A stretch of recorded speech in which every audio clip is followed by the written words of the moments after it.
Finally snow white release हो गई और अगर तुम किसी काली गुफा में नहीं रहते तो तुम्हें पता ही होगा कि इस एक मूवी ने पूरे इंटरनेट पे क्या बवाल मचा रखा है। बहुत सारे हंगामे हुए और बात यहाँ तक पहुँच गई कि अब दोनों मेन लीड्स रेचल ज़ेगर और गैट गैडोट की आपस में बनती नहीं है। अब इतने तमाशे के बाद इस मूवी से लोगों की कुछ खास उम्मीद थी नहीं, पर ये निकली ओकेश बिलो एवरेज के आसपास, जो कि ऑलरेडी बहुत ही पॉजिटिव न्यूज है क्योंकि यह मान के बैठे थे कि मूवी बेकार ही होने वाली है। ये स्नो वाइट फिल्म कहानी है स्नो वाइट नाम के एक राजकुमारी की, जिसकी सौतेली माँ उसको पसंद नहीं करती थी, उसकी खूबसूरती से जलती थी और उसको जान से मारने के लिए जंगल में भेज देती है। अब स्नो वाइट कैसे जंगल में सरवाइव करती है, वापस आके सौतेली माँ से बदला कैसे लेती है, पूरी फिल्म में यही चलता है। अब मेरे यहाँ पे ये फिल्म हिंदी में लगी हुई थी, मैं देखने गया पर वो बहुत बड़ी गलती साबित हुई क्योंकि जहाँ तक डायलॉग्स की बात थी अच्छे लिखे गए थे, परफॉर्मेंसेस अच्छी थी, पर जैसे ही गाना आता था मूड खराब। पूरी फिल्म में कोई भी ऐसा पॉइंट आया ही नहीं जहाँ पे गाने और एक्टर्स की लिप सिंक हो रही हो। गाने ठीक ठाक थे, राइटर्स ने बहुत कोशिश करी है उनके लिप्स और उनके गाने के शब्द मिलाने के। म्यूजिकल में ये चीज परफेक्टली कर पाना नियरली इम्पॉसिबल है और यहाँ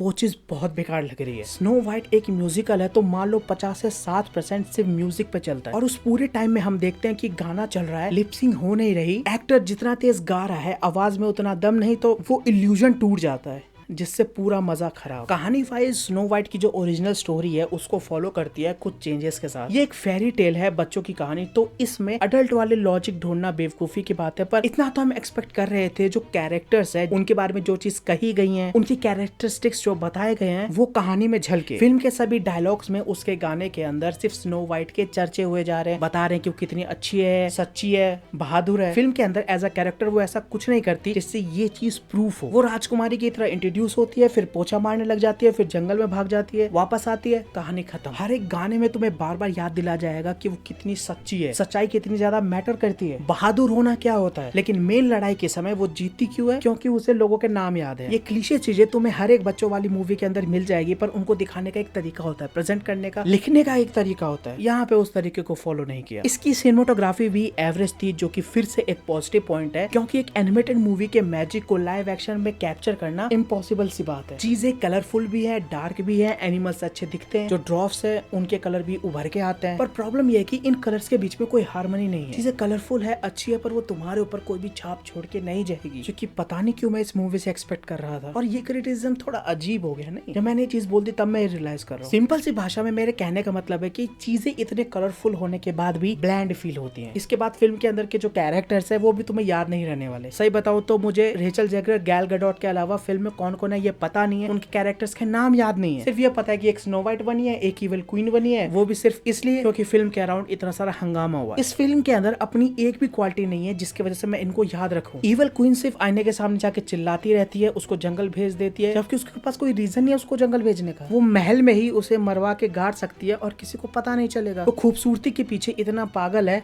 क्यों? उसके पास इतने मैजिक पावर आए कहाँ से? स्नो वाइट राजकुमारी का एक मेन कैरेक्टर था कि वो गा सकती थी, बहुत अच्छा गाती थी, तो फिल्म में हिंदी डबिंग में वो भी बर्बाद हो गया। उसके अलावा उसको टोकनो जूसू दे दिया, जिसकी वजह से फिल्म में जब भी कुछ होता है वो लोगों को मोटिवेट ही करने लग जाती है। वो इविल क्वीन को हराती कैसी है? एक मिनट, ये स्पॉइलर नहीं हो जाएगा? अबे छोड़ो, तुम थोड़े इस फिल्म को देखने जा रहे हो, बता ही देता हूँ। वो हराती भी नहीं है इसको, इविल क्वीन खुद ही हार जाती है। हाँ, एक चीज फिल्म की अच्छी लगी कि जो लवर वाला एंगल है वो थोड़ा सा सेंस बना रहा है, उसके पीछे भी तुम लॉजिक नहीं ढूंढोगे तो ही सेंस बनाएगा। ये बात सुनने में अटपटी लग रही होगी, पर जब तुम फिल्म देखोगे तो तुम्हें दुनिया अटपटी लगने लग जाएगी। और ये बात सीधी। स्नो वाइट ये फिल्म उतनी बुरी नहीं है जितना इसके इंटरव्यूज और फसाड को देख के हमें लग रहा था। एक below average one time watch movie है। अगर तुमने ओरिजिनल देख रखी है तो इसको अवॉइड कर सकते हो, लेकिन अगर बच्चों को दिखाना है तो हाँ जाओ देखो। मेरा तो सर दर्द हो गया आखिरी तक आते आते। बाकी अगर तुमने फिल्म देख ली है, अपने ओपिनियन नीचे कमेंट से बता देना एंड सब्सक्राइब।